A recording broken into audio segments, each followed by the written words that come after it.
is silence is the altar of spirit. Very recently, Nayaswami Jyotishi published a blog actually about a couple of weeks back on stillness. And when I read that blog, I felt quite inspired to choose this topic, which is obviously of a lot of value. But before we go into understanding the value of stillness and how to practice that, let's invoke the presence of our masters to help us in this process. The first chant that we will do is How shall I love thee, Lord my God?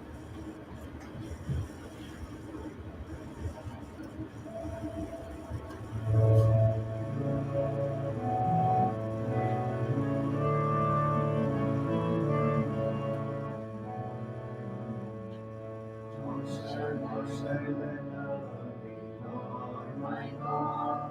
With every breath I breathe. How shall I love thee, Lord my God? With every breath I breathe. Just as the fire may burn the whole forest, unto the roots my desire. Just as the fire may burn the whole forest, unto the roots my desire. How shall I seek thee, Lord my God, with every breath I breathe? How shall I seek thee, Lord my God, with every breath I breathe? Just as the fire may burn the whole forest, unto the roots my desire. Just as the fire may burn the whole forest, unto the roots my desire. How shall I serve thee, Lord my God, with every breath I breathe?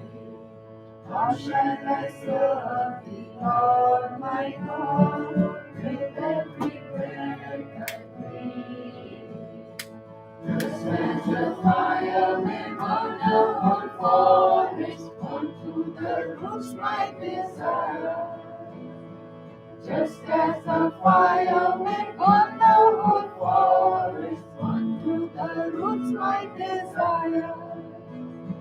How shall I worship thee, Lord my God, with every breath I breathe? How shall I worship thee, Lord my God, with every breath I breathe? Just as a fire may burn the whole forest, unto the roots my desire. Just as the fire may burn the whole forest, unto the roots my desire. How shall I love thee, Lord my Lord, with every breath I breathe?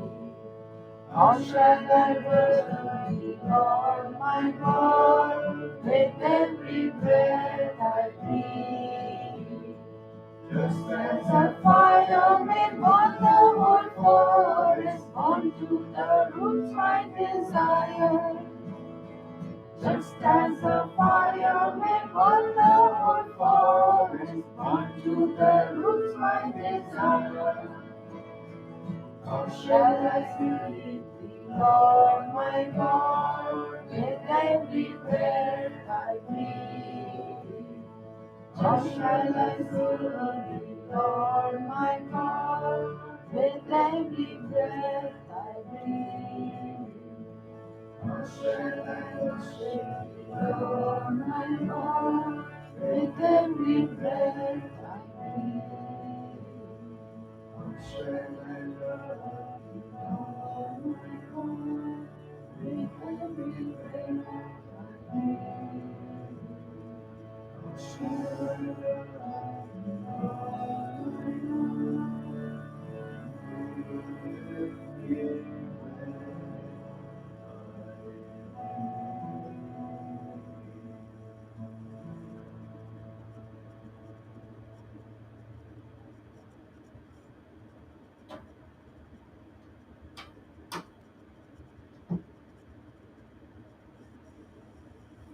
pray together. Heavenly Father, Heavenly Father, Divine Mother, Divine Mother, Friend, beloved God, Friend, beloved God, Great Masters of Kriya Yoga, Great Masters of Kriya Yoga, Jesus Christ, Jesus Christ, Babaji Krishna, Babaji Krishna, Lahiri Mahasaya, Larry Masha, Swami Sri Yukteswar, Swami Shri Yukteswar, Paramahansa Yogananda, Paramahansa Yogananda, saints of all religions, Saints of all religions, humbly we bow at thy feet. humbly we bow at thy feet. O divine presence, O divine presence, guide me into the sanctuary of silence. guide me into the sanctuary of silence. Let my mind be still. Let my mind be Let still. my heart be calm. Let my heart be calm. And my soul be open Let my soul be to open receive your voice. to receive your voice. In the quietness of my being, In the quietness of my being, may I feel your presence may I feel your presence and hear your whispers from peace. and hear your whispers from peace. Om. Om Shanti.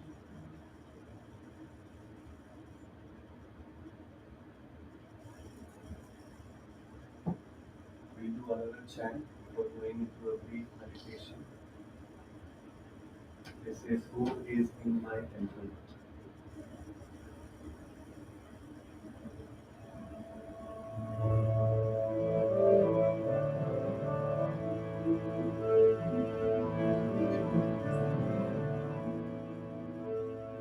Who is in my temple? Who is in my temple? All the doors to open themselves, all the lights to light themselves, all the doors to open themselves, all the lights to light themselves. Darkness like a dark world, flies away, oh flies away. Darkness like a dark world, flies away, oh flies away. Who is in my temple? Who is in my temple? All the doors to open themselves, all the lights to light themselves, all the doors to open themselves, all the lights to light themselves. Darkness like a dark cloud, flies away, oh flies away. Darkness like a dark cloud, flies away, oh flies away. Who is in my temple? Who is in my temple? All the doors to open themselves, all the lights to light themselves, all the doors to open themselves, all the lights to light themselves. Darkness like a dark cloud, flies away, oh flies away. Darkness like a dark cloud, flies away, oh flies away. कौन है मेरे मंदिर में? कौन है मेरे मंदिर में? कौन मुझे सब अपने आप चले सब अपने आप, कौन मुझे सब अपने आप चले सब अपने आप. Andile ay manchi sama, durure o durure. Andile ay manchi sama, durure o durure.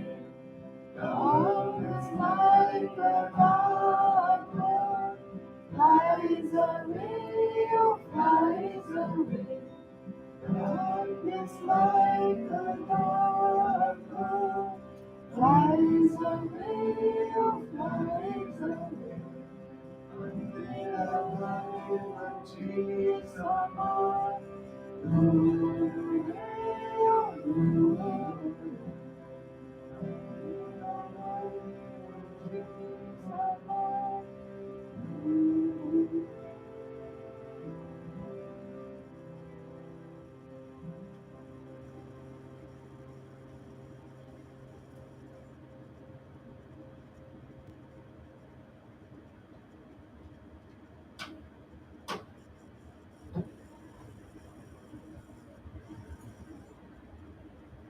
Let's keep our spine straight now, moving away from the back of the chair.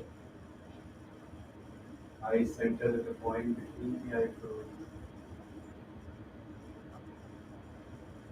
Let us feel that our body is like a solid rock or a mighty mountain,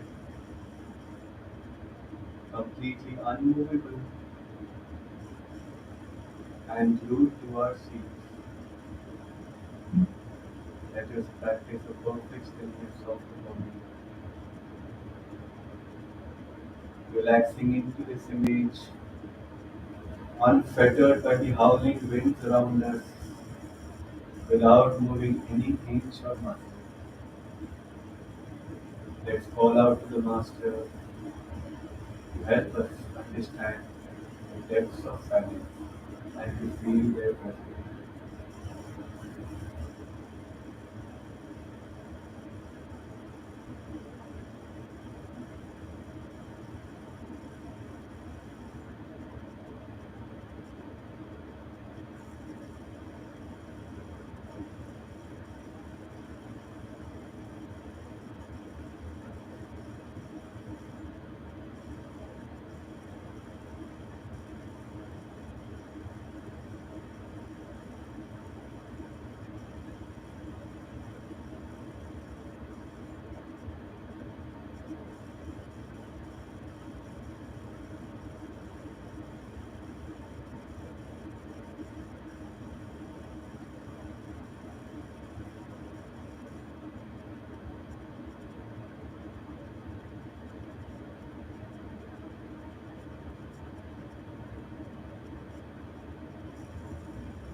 I would just like to read something which came in this morning itself, which is on expansion. It is from the Metaphysical Meditation book of Paramahansa Yogananda. I feel it percolating through my heart, as through all hearts, through the pores of the earth, through the sky, through all created things. He is the eternal motion of joy. He is the mirror of silence in which all creation is reflected.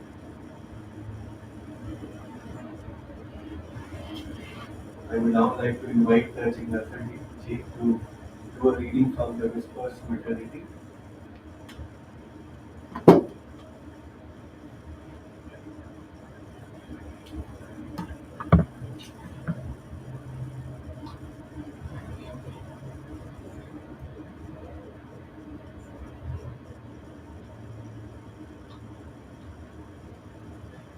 You just wait for the camera to focus.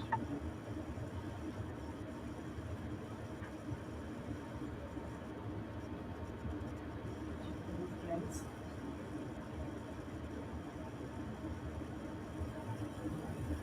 this passage says, "Make me silent, that I may eloquently converse with thee." Wandering through forests of incessant searching, I arrived at the mystery door which conceals thy presence. I knocked loudly on this door of silence with persistent blows of faith. At last the door opened, and I beheld thee, resting on thy altar of glorious visions. I stood with restless gaze, waiting for thee to speak. Thy creation making voice was inaudible. At last a deep stillness stole upon me and taught me in whispers the language of angels. With the lisping voice of my newborn freedom, I tried to speak. Suddenly the lights in thy temple wrote brilliantly in letters of light. In my little chamber of quietness, I am ever at rest. I never speak now, but with the voice of silence. Through my silence, O divine lover, converse thou eloquently with me.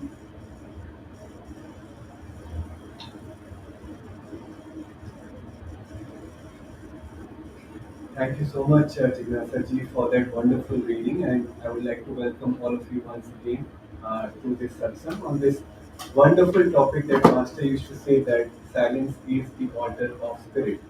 Now, I was in a bit of a dilemma, honestly, this morning before I came here because we are talking about silence, and I'm wondering, should I be speaking at all? Maybe I should just keep quiet and all of us should dive right into experiencing and absorbing silence, which is what the whole idea of this satsang is. But I guess I will speak, and maybe by the end of it all of us will be able to perhaps realize the value of silence and also understand ways in which we can practice it together. And in fact, towards the end, we'll try to do something different today where we can just be in silence as a group without meditating. Now, Paramahansa Yogananda and a lot of other saints laid a lot of importance on silence. Uh, Swami Kriyananda in the book The New Path, he speaks about a time when he, along with some other brother disciples, had gone to the 29 Palms retreat with Master. And Master was very particular that people around him, he never encouraged them to speak unless it was absolutely necessary. And there was this one time when Swami Kriyananda, first time after he had got discipleship, he found himself alone with Master. And he thought to himself, let me grab this opportunity. I've got this moment with Master, like many of us feel, right? We get this moment with some Naya Swami or earlier with Narayana in Shochu. Let's grab this opportunity. Let me understand something from him. Let me understand anything. In fact, he wasn't even quite sure what question he must ask, but he thought it's better if he can indulge in some conversation. So he just asked Master, what does Om sound like? And Yoganandaji just gives a prolonged mm, that's it. And then he receded into silence, and Swami Kriyananda says that that silence was very uncomfortable for Swamiji for some reason. So he had to ask him one more question, and he asked him, how do we practice the Om technique? Now, obviously, Swamiji knew how to practice the Om technique, but he still felt compelled to ask him that question. And Paramahansa Yogananda, without saying anything, he just demonstrated the Om technique to him and quietly put the hands back in his lap. And I think by that time, Swamiji clearly learned the lesson and felt that it is best to just be in silence. A few months later, Swamiji went up to Master and said that I'm really having troubles or difficulty in my meditation. I'm not able to quieten my heart. And Master told him that's because you used to talk a lot in your previous incarnations, and that influence has probably carried forward. But then he also consolingly told him that you are probably happy in that, so it's all good. But now, if we must find God, practicing silence is very, very crucial because in the silence of our meditation, in the depth of silence, is when we can feel absorbed in the Spirit of God and we can commune with specific qualities of God which are to do with peace and joy, and obviously commune with the Om aspect of God very deeply.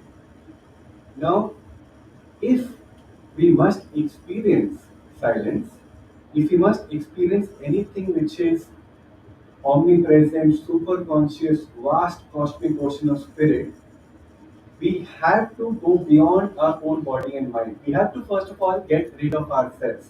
Right? To experience anything beyond ourselves, we have to first get ourselves out of the way. And normally what happens when we are speaking or when we are talking, we are obviously using our body, we are using our mouth, we are experiencing using one of our organs and therefore living in the body. And if we are living in the body, how can we go beyond our body if we are constantly talking? How can we experience the infinite if we are constantly reinforcing the finitude by talking?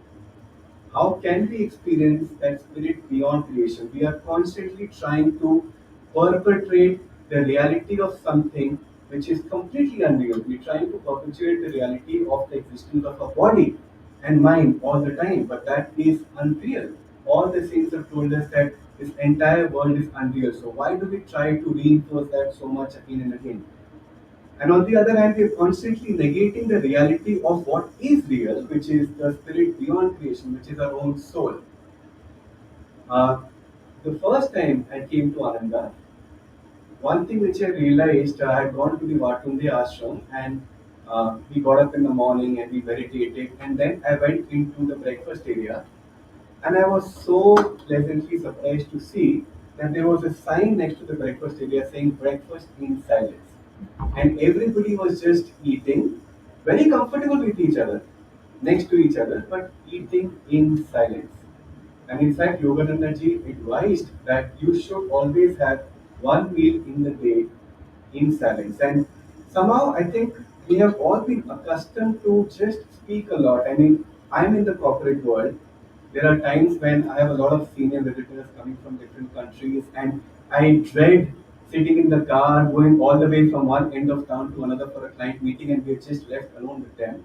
And we have to make conversation because we're just not comfortable in silence.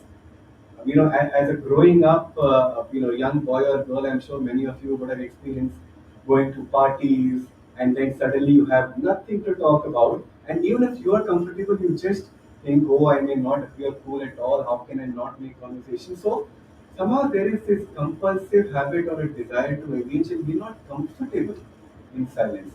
And Jyotishji said something very interesting. Swamiji would normally he would take Jyotish and Devi out for a drive instead of anybody else because Jyotish and Devi were the only people who were absolutely comfortable in Swamiji's presence and did not feel the need to say anything.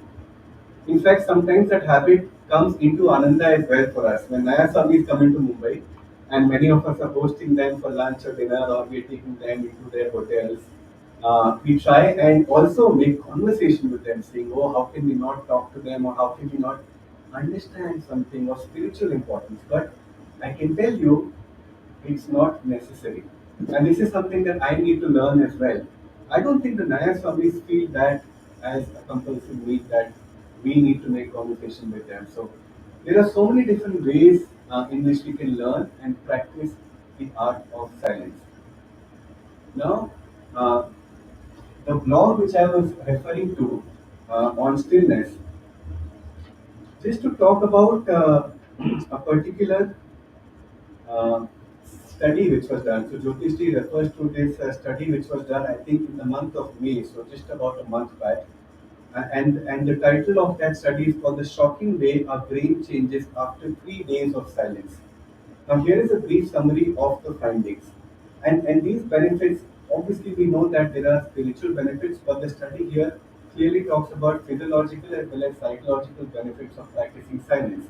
So, some of the sensory improvements which were observed only after 3 days of silence is that in terms of vision, 20% increase in peripheral visual processing, enhanced sensitivity to subtle and complex flavors in terms of taste, greater ability to detect fine texture variations in terms of touch, heightened awareness of previously imperceptible aromas in terms of smell. These are all physiological improvements. In terms of psychological improvements, 37% increase in the accuracy of an autobiographical recall. We're talking about memory here. In terms of creativity, 42% improvement in problem solving ability, emotional intelligence, 28% enhancement in recognizing and differentiating emotions. And in terms of decision making, 23% closer alignment between one's values and actions. So you see all significantly high double digit improvements, especially when it comes to psychological aspects of our personality. Now, it's important to realize that when we talk about silence, it's not just about keeping quiet. It's also about how we can completely keep our body and mind still. I'm sure all of us have come across people, let's say if there is somebody in the room right now while all of us are quiet, but he or she is constantly fidgeting, restless, moving around, tapping his feet. Somehow that restless aura comes to each one of us and it's very disturbing. And that is the reason why our masters have left us a lot of wonderful teachings on the importance of relaxation. If you're able to completely relax our body, it's very natural to be able to keep your body still. And various techniques have been given by the masters for us to be able to practice that. Double breathing along with tensing and relaxing your body is one of the best ways to be able to relax your body. When people go to sleep at night, unless they are able to relax the body or if the body is not relaxed, they will obviously have troubles sleeping. Right? So that's the first and the most important step. I remember there was a time when Nayaswami Shankara, many years back when he had come to Mumbai, he was emphasizing on how important it is to practice perfect asana, right, where we keep our body completely still, and look at his dedication and sincerity towards this goal. He had actually recorded himself. He meditated for about an hour and a half, and he recorded himself, and then he played back that recording in fast mode or whatever that mode is called, and throughout that 90 minutes, there was absolutely no movement in any one of his muscles. So that is the level of depth that we must go into.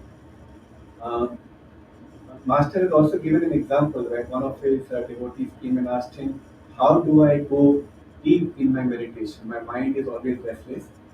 Even to relax the mind, Master told him that you must completely first still your body because he gave the example of when you take a glass of muddy water and you keep shaking it constantly and constantly, the mud is always going to shake with the glass, and you will not be able to see the clear, pure water.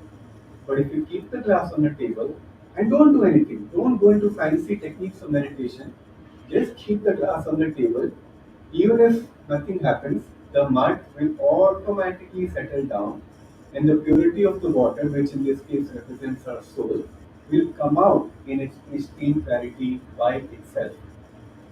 So that's a little bit about how we can still our body.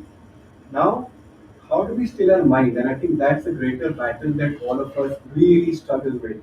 And we will not go into details of various techniques that we can use, but if relaxation of the body helps us to still our body, then we must know that relaxation of the mind is what is going to help us still our mind as well. Now, normally, when we come back from our daily struggles or from our corporate issues and problems, and I'm not talking about meditation here, how do most of us, including myself, end up relaxing our mind? Usually, we turn on the TV, right? And we're trying to relax our mind here, and we watch TV. And normally, when we are watching TV, depending on the content that we watch, are we really relaxing our mind or are we stimulating our mind? We are giving a dose of hyperactivity to our mind. And I know for a fact, and I know it's not easy, after a hard days of work or, dealing with all the course that we have to, I know it's not easy to just sit and do nothing. Uh, because if we sit and do nothing, we will be completely torn apart by the restlessness of our mind, which is why we watch TV in the first place. So I think I know the choice here is pretty tough. Some choosing between the devil and the deep sea. So if you must watch TV, at least watch the content that we are watching on TV. I think the content itself will decide whether you are relaxing your mind or you're stimulating your mind.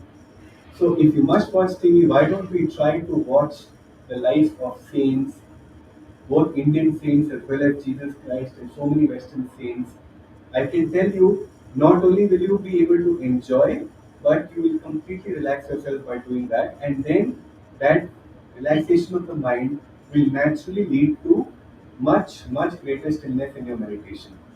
Other ways in which we can relax our mind is, again, we all know environment is stronger than willpower. Let's try and take out some time to spend our time in nature. Go up to the mountains, go up to the hills, because the stillness of that environment around you will automatically induce that level of relaxation, that level of quiet in the mind. I think we often underestimate the importance of traveling with like-minded people and going into these spiritual retreats. So, if possible, we should try and do that. Now, um, there are several other ways in which we can, practice silence. We can sort of continue the silence and the stillness that we may have sort of earned in our meditation. One thing that Master used to do, Swamiji says that in Mount Washington, when they all used to meditate together, immediately after meditation, Master would ask all the disciples to come and sweep the sidewalk, and Master would request the students to just continue in silence in the thought of God. And what would happen in this way is that in a mild activity after meditation, if you're able to carry that stillness and that silence, and you're able to practice the presence of God, what naturally tends to happen is that once you're able to practice the presence of God even after your meditation in a mild activity, you can then take that into much more laborious tasks and challenges that lie in front of us throughout the day. And I know that many of us already struggle with taking out time even for meditation. And even after completing a techniques, we talk about spending at least 10 to 15 minutes in silence. And now I'm advocating that we also need to spend some time practicing silence after our meditation, but in some kind of an activity. But for those of you who can take out some time, please practice this, because how will we then transform the benefits of the meditation into a daily activity? It just sounds very nice in theory, but we have to practice it to experience the power for ourselves. And the last thing which I want to talk about is the practice of seclusion. I cannot emphasize how important seclusion is, and that's the reason why Master said that seclusion is the price of greatness. If you can take out 5 days, or even if you can't take out 5 days, you can take out 3 days. And what is 3 days? I'm talking, you can combine one weekend with maybe one Friday. I can assure you, 3 days of your going into seclusion, trust me, nobody is going to miss us as much as we think. Even after we come back from a seclusion, I can guarantee you that the world would not have changed. And trust me, nothing would have gone wrong, at least because of your absence. So there is a lot of importance that we give to our activities and tasks that we must perform. Some of us in the room have practiced seclusion, and nothing will happen if we disappear for 3 days. But what will happen in our own personal lives is that we'll be able to experience tremendous amount of eternal bliss and timeless joy. If you practice seclusion, you keep your phones off, and suddenly you realize, I have no agenda, I have no to dos, I don't have any relatives or work colleagues to contend with. There is no need for me to talk. Who am I going to speak with anyway? I have no gadgets or mobile phones or laptops around me.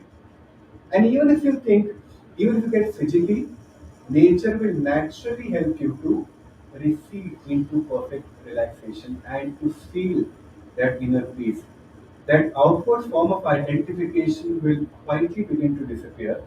Your restlessness will begin to fade, and your mind will become completely calm on its own. And then magic begins to happen. A lot of clarity, a lot of intuition, and a lot of joy begins to descend on your entire being. It floods your entire being. And with that experience, you are able to come back into your life, and you are able to use your productivity, your intelligence, your creativity far better than not going into seclusion. There was a time when Swami Kriyananda went into seclusion, and of course, there are many people in Ananda who make this a yearly practice. Some people go for 15 days of seclusion, some people go for a month, some people like Swami Shankara, as I mentioned earlier, there was a time when they had gone into 1 year of seclusion, and even our their brothers and sisters Narayan and Shuja had gone for a very long period of seclusion. So Swamiji tried this. He was in seclusion for weeks or maybe a couple of months at the Arundhati cave. I don't know if many of you heard about this. Um, in Rishikesh, there is Arundhati Gufa, and he was in seclusion there. And he said, after I came out of that seclusion, I did not want to come out into the world at all. He said he could have spent his entire life completely remaining disconnected from this world. But of course, he had the great responsibility of the Ananda communities.